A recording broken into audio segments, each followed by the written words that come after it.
वर्षभरातील एकादशींपैकी सर्वात खास आणि मोठी एकादशी म्हणजे देवशयनी आषाढी एकादशी. यंदा 2026मध्ये 25 जुलैला आषाढी एकादशी आलेली आहे. एकादशीची तिथी ही 24 जुलैला सकाळी 9:13 सुरू होईल आणि 25 जुलैला सकाळी 11:34 ही तिथी संपणार आहे. उदय तिथीनुसार 25 जुलैला आषाढी एकादशी असणार आहे. आषाढी एकादशीचे एक वेळ व्रत नाही केले, उपवास नाही केला तरीसुद्धा चालेल, परंतु आपल्याला एके ठिकाणी फक्त एक तुळशीचं पान अर्पण करायचं आहे, ज्यामुळे कितीही कठीण इच्छा असतील तर विष्णू कृपेने त्या पूर्ण होतील. वर्षातील सर्वात मोठी एकादशी म्हणजे आषाढी एकादशी. अनेक भागातून लोक या दिवशी पंढरपुरामध्ये विठ्ठलाच्या दर्शनाला येत असतात. आषाढी एकादशीलाच हरिशयनी एकादशी, देवशयनी एकादशी असे सुद्धा म्हणत असतात. वर्षामध्ये 24 एकादशी येत असतात, परंतु त्यापैकी आषाढी एकादशी ही अत्यंत खास असते.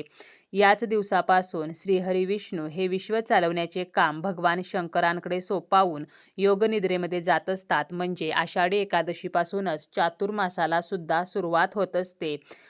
तुळस जी आहे तर ती विष्णूंना अत्यंत प्रिय आहे. तुळशीशिवाय श्रीहरी विष्णू नैवेद्य स्वीकारत नाहीत. त्याचप्रमाणे पंढरपूरच्या विठ्ठलाला सुद्धा तुळस ही अर्पण केली जाते.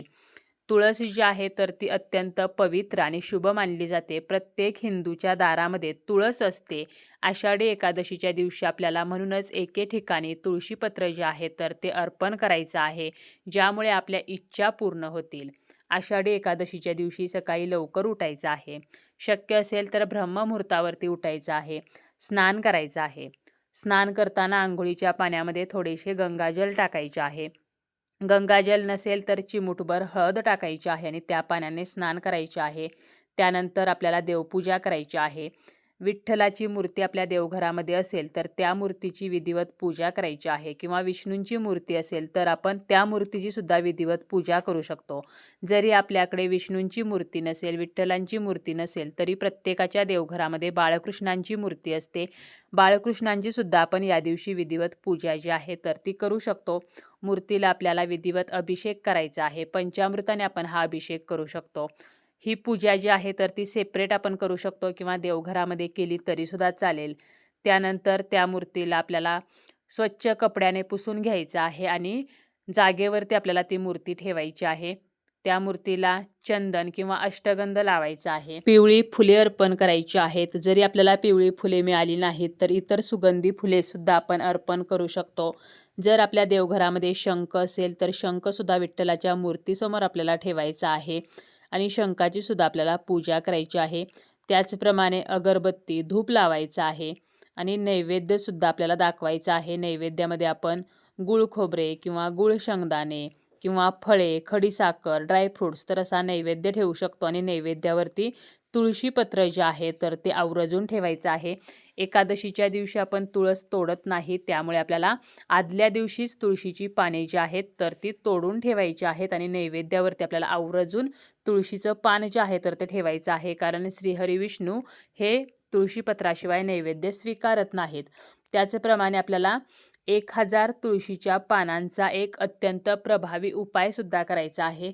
जरी आपल्याला 1000 तुळशीची पाने मिळाली नाहीत तरीसुद्धा मग आपण 108 पाने वापरून सुद्धा हा उपाय करू शकतो, किंवा आपण 51-21 पाने सुद्धा वापरून हा उपाय करू शकतो. जास्त तुळशीची पाने मिळाली नाहीत तरी आपल्याला एक तुळशीचं पान जे आहे तर ते घ्यायचं आहे आणि आपल्याला जर 1000 तुळशीची पाने मिळाली तर 1000 तुळशीची पाने आपल्याला घ्यायची आहेत.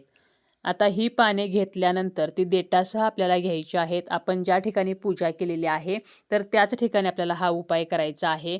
विष्णूंची जी 1000 नावे आहेत तर ही 1000 नावे घेऊन आपल्याला ही 1000 पाने विष्णूंना अर्पण करायची आहेत, किंवा आपण विठ्ठलांची पूजा केलेली असेल तर विठ्ठलांना अर्पण करायची आहेत.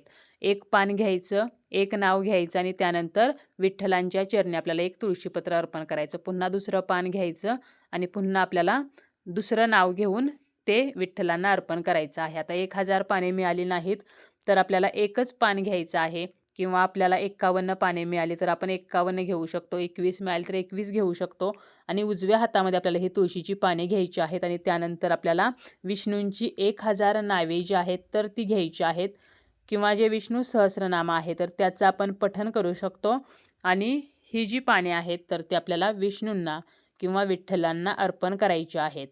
यामुळे आपल्या ज्या मनोकामना आहेत तर त्या पूर्ण होत असतात. आपल्या घरामध्ये पैशासंबंधीच्या काही अडचणी असतील किंवा आपल्या घरामध्ये गरिबी आहे, दारिद्र्य आहे, तर असा कोणताही जर आपला प्रॉब्लेम असेल तर विष्णूंच्या कृपेने आपली जी समस्या आहे तर ती नष्ट होण्यासाठी आपल्याला हा तुळशीच्या पानाचा उपाय आषाढी एकादशीच्या दिवशी करायचा आहे. आषाढी एकादशीच्या दिवशी विष्णू तत्व जे आहे तर ते जास्त प्रमाणामध्ये कार्यशील असते आणि या दिवशी केलेला उपाय जो आहे तर तो कधीही फेल जात नाही. त्यामुळे आवर्जून आपण या दिवशी विष्णूंची 1000 नावे घेऊन विष्णूंना 1000 तुळशीची पाने जी आहेत तर ती अर्पण करू शकतो.